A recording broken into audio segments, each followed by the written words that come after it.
नमस्कार, news times में सभी दर्शकों का स्वागत है। मैं हूं आजिन गुप्ता। एक खबरों में आगे बढ़ने से पहले एक नज़र डालते हैं आज के मुख्य समाचारों पर। कपाली में अपराधियों का बोलबाला, जब्बार अंसारी की सरेआम गोली मारकर हत्या, क्षेत्र में दहशत। जुबली पार्क मुख्य सड़क को आम लोगों के लिए खोलने की मांग हुई तेज, झामुमो ने भी मिलाया सुर में सुर। राज्य में जल्द परिवहन निगम का होगा गठन, कहा परिवहन मंत्री चंपाई सोरेन ने। सीएम हेमंत सोरेन की बड़ी बहन अंजलि सोरेन का शहर में भव्य स्वागत, उड़ीसा सरकार पर तानाशाही का लगाया आरोप। और सर दोराबजी टाटा की जयंती पर डॉक्टर ईरानी समेत केंद्रीय मंत्री कुलस्ते ने भी दी श्रद्धांजलि। अब खबरों को विस्तार से देखते हैं। जमशेदपुर से सटे कपाली क्षेत्र में इन दिनों आपराधिक घटनाएं काफ़ी बढ़ गई हैं। ताज़ा घटनाक्रम में शुक्रवार की सुबह करीब 6 बजे जब्बार अंसारी नामक व्यक्ति की गोली मारकर हत्या कर दी गई। हत्यारे बाइक पर सवार होकर आए थे। घटना से पूरे क्षेत्र में सनसनी व्याप्त है। कपाली क्षेत्र में अपराधियों का बोलबाला बढ़ता जा रहा है। डैमडूबी गांव के रहने वाले जब्बार अंसारी की शुक्रवार की सुबह बदमाशों ने गोली मारकर हत्या कर दी। घटना को किस कारण से अंजाम दिया गया, इसका अभी खुलासा नहीं हो पाया है। घटना की जानकारी पाकर मौके पर पहुंची पुलिस ने जांच के क्रम में एक खोखा भी बरामद किया है। कपाली ओपी प्रभारी विनोद सिंह ने मौके पर पहुंचकर आसपास के लोगों और परिवार के लोगों से घटना की जानकारी ली। मृतक 50 वर्षीय जब्बार अंसारी के बारे में स्थानीय लोगों का कहना है कि वो पूर्व में थाने में निजी चालक के रूप में काम करता था। इधर कई माह से वो थाने की गाड़ी नहीं चला रहा था। हालांकि हत्या क्यों हुई, पुलिस हर पहलू पर जांच की जा रही है।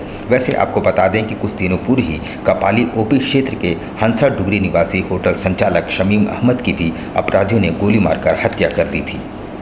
पूरे मामले के बारे में ये बात सामने आ रही है कि घटना कहीं जमीन विवाद को लेकर तो नहीं है। इसके करीबियों का कहना है कि वह हर हाल में ज़मीनों का कारोबार कर रहा था। ज़मीन की खरीद बिक्री का मामला सामने आने पर पुलिस को भी लग रहा है कि हो सकता है कि मामला ज़मीन विवाद से जुड़ा हो।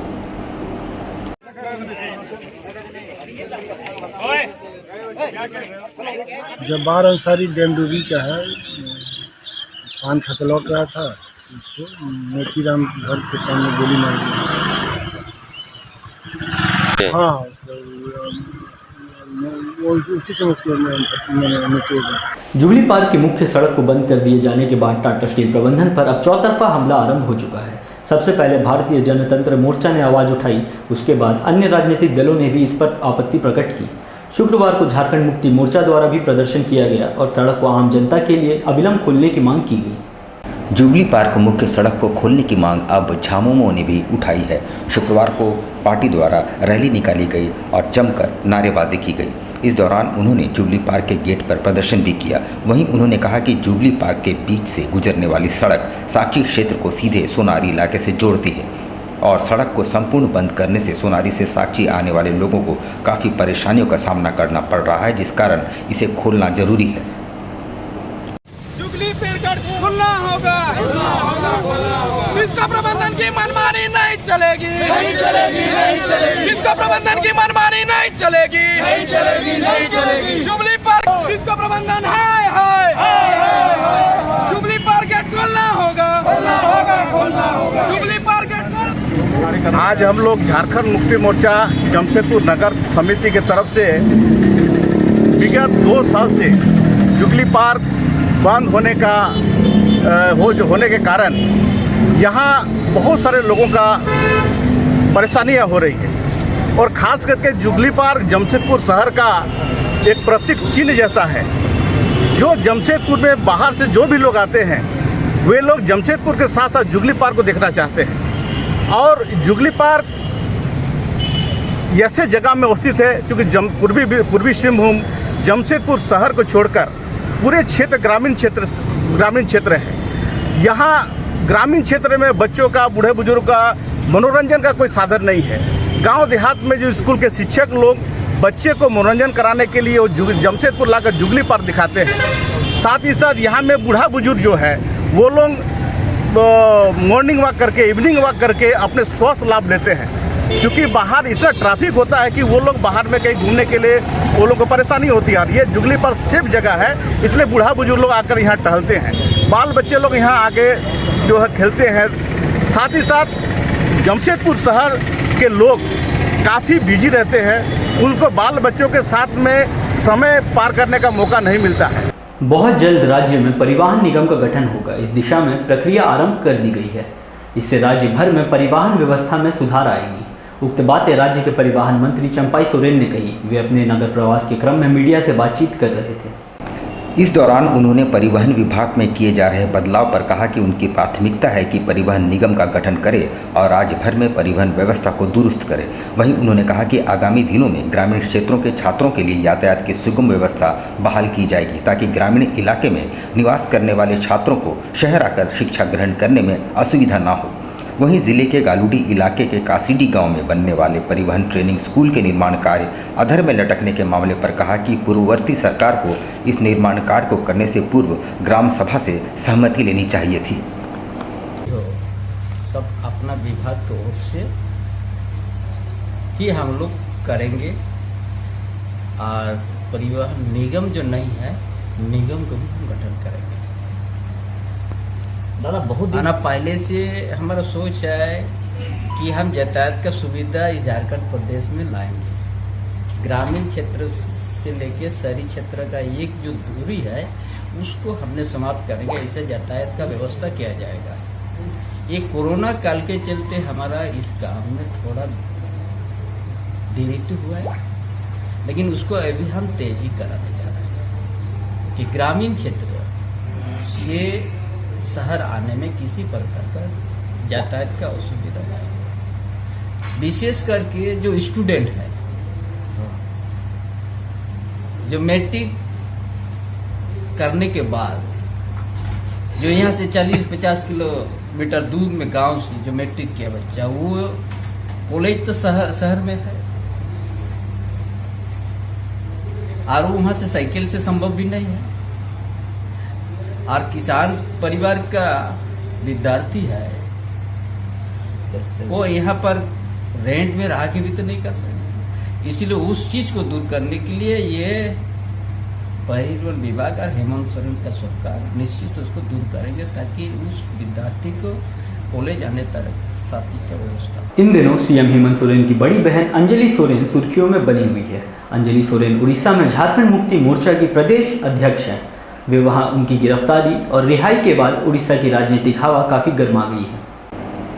ओडिशा झामुमो की अध्यक्ष और झारखंड के मुख्यमंत्री हेमंत सोरेन की बहन अंजलि सोरेन का जमशेदपुर पहुंचने पर भव्य स्वागत किया गया। उड़ीसा के राजगंजपुर में आदिवासियों की जमीन पर उड़ीसा सरकार की कंपनियों द्वारा कब्जा करने के विरोध में खड़े होने और उड़ीसा सरकार की आदिवासियों पर किए जाने वाले अन्याय के खिलाफ आवाज़ उठाने पर उड़ीसा प्रदेश अध्यक्ष अंजलि सोरेन को विगत 3 दिनों से उड़ीसा के रिजेंसी होटल में नज़रबंद करके रखा गया था। इस कार्रवाई को इसलिए किया गया ताकि वहाँ के निवासियों से वे उनके दुख दर्द ना सुन सके। उनको उड़ीसा प्रशासन के निगरानी में झारखंड बॉर्डर तक छोड़ा गया, जिससे वो राजगांगपुर नहीं जा सके। उनके जमशेदपुर आगमन पर भव्य स्वागत किया गया। झारखंड युवा मोर्चा के जिला अध्यक्ष बबन राय द्वारा उनके समर्थन में जमशेदपुर के डोबो पुल पर उनका भव्य स्वागत किया और उन्हें सर्किट हाउस लाया गया। देखिए, हम लोग गए थे राजगांवपुर के लिए, वहाँ हमारे कार्यकर्ता हैं, उनसे मिलना था हमको। उन्होंने हमको बुलाया था। वहाँ पर जमीन अधिग्रहण हुआ है हमारे ट्राइबल, हमारे आदिवासियों का, उसी में गए थे। लेकिन हम लोग 22 तारीख रात में पहुँचे हैं। सुबह जैसे उनको पता चला कि मैडम आई हैं, तो उन्होंने हमें हाउस अरेस्ट कर लिया वहाँ पर। उसके बाद फिर हम लोगों को जाने नहीं दिया गया। फिर अब जो उन लोग का वहाँ पर भूमि अधिग्रहण कार्यक्रम, वो तो खैर हमने कार्यकर्ता के द्वारा उनको बोल दिया कि आप लोग हिम्मत नहीं हारिए, जमीन इतना है कि सरकार को नहीं देना है आप लोग को। आप ये बोलिए सरकार को कि हमको 1 इंच जमीन भी नहीं देना है। पर वहाँ हुआ अच्छा से, उन लोग सब कंपनी वाले तो फेल हो गए। फिलहाल ये तो खत्म हो गया है। अभी देखेंगे आगे हम लोग क्या कार्यक्रम करते हैं, किस तरह से अभी तो हम लोग सोच रहे हैं कि हम लोग एक बार राज्यपाल से मेमोरेंडम देने जाएंगे इस सर दोराबजी टाटा की जयंती के मौके पर डायमंड पार्क स्थित उनकी प्रतिमा पर माल्यार्पण करने कई लोग पहुंचे। इनमें टाटा स्टील के पूर्व एमडी डॉक्टर जे ईरानी और केंद्रीय इस्पात एवं ऊर्जा मंत्री फग्गन सिंह कुलस्ते भी शामिल हुए। सर दोराबजी टाटा की जयंती के मौके पर गणमान्य लोगों ने डायमंड पार्क स्थित उनकी प्रतिमा पर माल्यार्पण कर श्रद्धांजलि अर्पित की।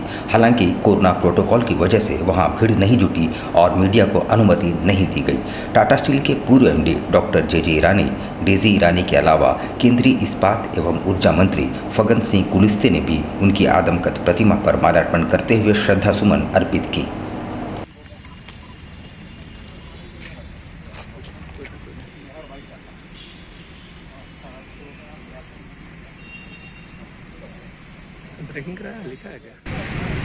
आप पे को ध्यान में होगा, खास तौर से स्टील सेक्टर में हमारे जितने भी इस प्रकार के इंडस्ट्री हैं, पूरे कोविड में थोड़ा लॉस ज़रूर हुआ है, परंतु हम कंटिन्यू इस प्रोसेस को आगे बढ़ाए प्रोटेक्शन को बढ़ाने के लिए। इससे बहुत बड़ा लॉस भी हुआ है स्टील सेक्टर को, परंतु ये प्रसन्नता का विषय है कि इसमें हमारे सारे इंडस्ट्री सेक्टर के लोग, जो भी इंडस्ट्री हमारा अगर छोटे उद्योगों को छोड़ दें तो हमारे जितने भी, चाहे टाटा हो, हमारे सेल है, अरू है, ये सभी कंटिन्यू चलते रहे इस प्रोसेस में। लगभग 1.5 वर्षों के अंदर उनकी क्या स्थिति होगी ये तो आप जान सकते हैं कि देश में इंडस्ट्री के सेक्टर में सारे हमारे जो मैन पावर सेक्टर में काम करते हैं उनको भी हमको छोड़ना पड़ा। धीरे धीरे हमने 50% में फिर सभी इंडस्ट्री को भी सर्वाइव करने के लिए, उनको प्रारंभ करने के लिए हमने पिछले समय कहा है। तो निश्चित तौर से बहुत बड़ा योगदान इस सेक्टर का भी है। गोलमुरी थाना में पदस्थापित महिला पुलिसकर्मी रूपम कुमारी के खिलाफ उनकी सास और ससुर ने एसपी से शिकायत करते हुए उस पर घर और संपत्ति से जबरन बेदखल करने का आरोप लगाया है। लखीसराय का एक मामला सामने आया जहां बूढ़े माता पिता अपनी बहू की शिकायत लेकर एसपी कार्यालय पहुंचे। उन्होंने बताया कि गोलमुरी थाना में पदस्थापित रूपम कुमारी के खिलाफ एसपी से मिलने आए थे। मामले की जानकारी देते हुए मृतक की बहन ने बताया कि स्वर्गीय भाई की पुलिस की नौकरी उसकी भाभी रूपम कुमारी को दी गई है और भाभी द्वारा बूढ़े माँ बाप की सेवा एवं भरण पोषण करने के बजाय उन्हें घर से बेदखल कर दिया है। कि भाई का नौकरी है, भौजाई ले ली है और मम्मी पापा आते हैं पैसा मांगने, उन्हें तो और मतलब कि मारपीट के भगा दिए। भाई कहाँ है? भाई डेट कर गए हैं। क्या चीज में नौकरी लिए? क्या काम करता था भाई? भाई पुलिस विभाग में था। कैसा डेथ कैसा हुआ उनका? कैसा डेथ हुआ उनका? एक्सीडेंट में हो गए। कहाँ पे? गुमला में। उसके बाद भौजाई नौकरी ली है। भौजाई नौकरी लेके उसके बाद बोले कि सब बूढ़ा बूढ़ी पोषण पालन करेंगे, सब कुछ घर में रहेंगे, इज्जत से अपना नहरा ससुराल की इज्जत के पालन करेंगे, हिंदू रीति रिवाज से करेंगे और मतलब कि कुछ भी नहीं किए हैं। अब पैसा मांगने आई तो और उल्टे मतलब कि मारपीट के भगा दिए। सांची रिटेल मर्चेंट एसोसिएशन ने सरकार से मांग की है कि लॉकडाउन में पूरी तरह से छूट दे दी जाए। खासकर रविवार को 8 बजे के बजाय कम से कम 10 बजे तक दुकानों को खोलने की अनुमति दी जाए ताकि दुकानदार अपनी आर्थिक स्थिति को सुधार सके। कोरोना काल तो अब लगभग समाप्ति के कगार पर है, मगर 2 साल बंदी की विवशता झेल चुके व्यापारियों और मझोले दुकानदारों की आर्थिक स्थिति बुरी तरह चरमरा चुकी है। इनमें से कई दुकानदार तो कर्ज में डूब चुके हैं। इधर सरकार द्वारा अभी भी रात्रि 8 बजे तक ही दुकान खोलने की अनुमति दी गई है। सांची रिटेल मर्चेंट एसोसिएशन ने पाबंदी जल्द हटाने की मांग सरकार से की है। 2 सालों से कोविड की जो मार है कई दुकानदारों की कमर तोड़ दी। छोटा व्यापारी खास करके जो है छोटा व्यापारी मध्य व्यापारी है और पूरी तरह से मर चुका है। हम सरकार से प्रार्थना करना चाहते हैं, आग्रह करना चाहते हैं कि वो जो समय 8 बजे का बंदी का उसको बढ़ा करके 10 बजे तक कर दे एवं जो संडे को बंदी है उसको खोल दे ताकि संडे को सब फैक्ट्री वगैरह बंद रहता है, स्कूल बंद रहते हैं, तो बच्चों को बाजार में लोग इस संबंध में हम लोग जल्द से जल्द एक तो ज्ञापन सरकार हेमंत सोरेन के नाम से ज्ञापन जो है डीसी महोदय के जरिए से वहाँ तक पहुँचाएंगे ताकि हमारी मांगों को पूरा किया। सामने पर तो चांडिल रेलवे स्टेशन पर ट्रेनों के ठहराव को लेकर रांची के सांसद संजय सेठ ने शुक्रवार को चांडिल रेलवे स्टेशन का दौरा किया और स्टेशन मास्टर से लंबी वार्ता की। उन्होंने यात्री सुविधाओं को लेकर नाराजगी भी जताई। सरायकेला खरसावां जिले के चांडिल रेलवे स्टेशन पर मौजूद यात्री सुविधाएं एवं वर्तमान में यात्री ट्रेनों के ठहराव को लेकर रांची लोकसभा क्षेत्र के सांसद संजय सेठ शुक्रवार को चांडिल रेलवे स्टेशन पहुंचे तथा रेलवे स्टेशन पर मौजूद यात्री सुविधाएं एवं ट्रेन के ठहराव को लेकर रेलवे स्टेशन मैनेजर विष्णु ताती से जानकारी ली। भाजपा कार्यकर्ताओं ने सांसद से कोविड-19 के पहले जिन जिन ट्रेनों का चांडिल रेलवे स्टेशन पर ठहराव होता था उसे फिर से लागू करने की मांग की है।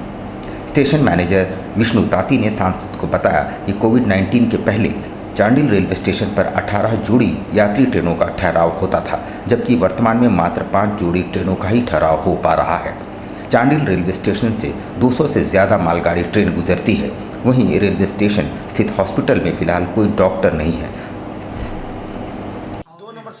2 टन फिलहाल अभी इंटरसिटी भी हम यहाँ आए और यहाँ पर 4 प्लेटफॉर्म है, वो भी अप टू मार्क नहीं है, शेड नहीं है, बहुत सारी समस्या है। यहाँ रेलवे का जो हॉस्पिटल है वो भी अप टू मार्क नहीं है। डॉक्टर्स पुरलिया से आते हैं, 2 घंटे रहते हैं, तो मरीज ये जो मेडिकल हॉस्पिटल जो होता है रेलवे का वो इसलिए होता है कि जो ट्रेन में मरीज कोई बीमार पड़ गया, किसी को हार्ट अटैक हुआ, कुछ हो गया, तो पहले स्टेशन वाला खबर करेगा स्टेशन मास्टर को कि भाई इस यात्री को प्रॉब्लम हो रही है, तुरंत उसको मेडिकल फैसिलिटी स्टेशन देता है, रेलवे देता है। यह पूरे देश भर में लागू है in the interest of the public. लेकिन यहाँ नहीं है। अब 2 घंटे के लिए डॉक्टर आते हैं तो उस समय मरीज कब जरूरत पड़ेगी तो पता नहीं ना। तो हमने अभी दिल्ली में रेल अधिकारियों से बात की है और हमने कहा है कि भाई इसको जल्दी से जल्दी रिस्टोर को करो। अभी डीआरएम से भी मैंने बात की और संभवतः 31 तारीख को माननीय रेल मंत्री से मेरी बात होगी कि चांडिल में कैसे रेल सुविधा और बढ़ाई जाए। नगर विकास एवं आवास विभाग की निदेशक विजय यादव ने शुक्रवार को जेएमसी कार्यालय में तीनों निकायों के पदाधिकारियों के साथ बैठक करते हुए विकास कार्यों की समीक्षा की और जरूरी दिशा निर्देश भी दिए। नगर विकास एवं आवास विभाग की निदेशक विजया जाधव शुक्रवार को शहर पहुंची। पदभार ग्रहण करने के बाद उनका जमशेदपुर का पहला दौरा है। उन्होंने जीएनएसी में विशेष सभागार में तीनों निकायों के अधिकारियों के साथ बैठक की और प्रधानमंत्री आवास योजना समेत अन्य योजनाओं की प्रगति रिपोर्ट पर चर्चा की। इन योजनाओं के क्रियान्वयन करने में क्या क्या परेशानियां आ रही है और अभी तक प्रगति की समीक्षा भी की। उन्होंने सभी अधिकारियों को जरूरी दिशा निर्देश भी दिए। शहरी रोजगार योजना जो है वो अच्छे से चल रही है। काफ़ी लोगों का जॉब कार्ड यहाँ पे बनाया गया है। नेशनल अर्बन लाइवलीहुड मिशन के अंतर्गत जो एसएचजीज बनाने हैं जिसका 4 से 4,500 का टारगेट है इस साल झारखंड के लिए आया है, उसमें भी काफ़ी इनकी प्रगति अच्छी है। और मानगो आदित्य जो बाकी के जो हमारे नियर बाय यूएलबीज है उनका भी रिव्यू यहाँ पे होना था। तो वो अब लेते हैं एक छोटा सा ब्रेक। आप कहीं मत जाइएगा, ब्रेक के बाद खबरों का दौर जारी रहेगा। आप देखते रहिए न्यूज़ टाइम्स।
बवासीर से अब घबराना क्या। चाहे किसी तरह का हो बवासीर, चाहे खूनी हो या वादी, मात्र 7 दिनों में उपचार की पूरी गारंटी। शमीम खान नवेदी। बवासीर 2 तरह का होता है, एक खूनी होता है, एक वादी होता है। कहाँ से लोग आते हैं? पूरे झारखंड से आते हैं। आप ये भी मान लें कि पूरे ऑल ओवर इंडिया से काफी जगह से लोग आते हैं। डटकीडी मेन रोड नियर जमजम। देश के कोने कोने से आने वाले मरीज हो चुके हैं लाभान्वित। धतकीडी जमजम स्टोर के सामने। Contact 9030811071 9031612032। Specialist in cakes and confectionery items. Online booking facilities. Specialist in all types of patties, cakes, cookies, pizza, burger, hot dog, eggless cake, birthday cake, anniversary cakes, wedding cakes,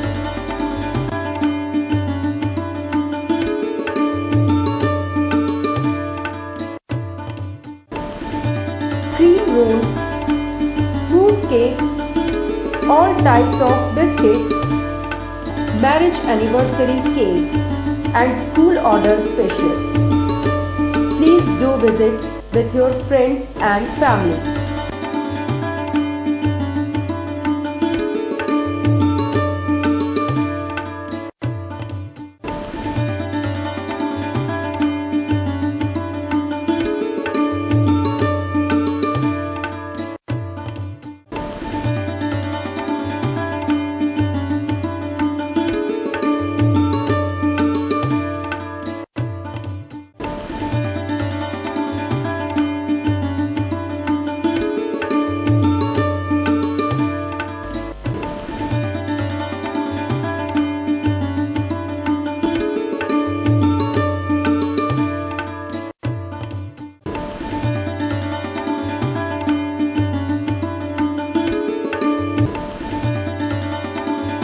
Gayatri शिक्षा निकेतन CBSE affiliated आपके बच्चों के सुनहरे भविष्य का दूसरा नाम गायत्री शिक्षा निकेतन।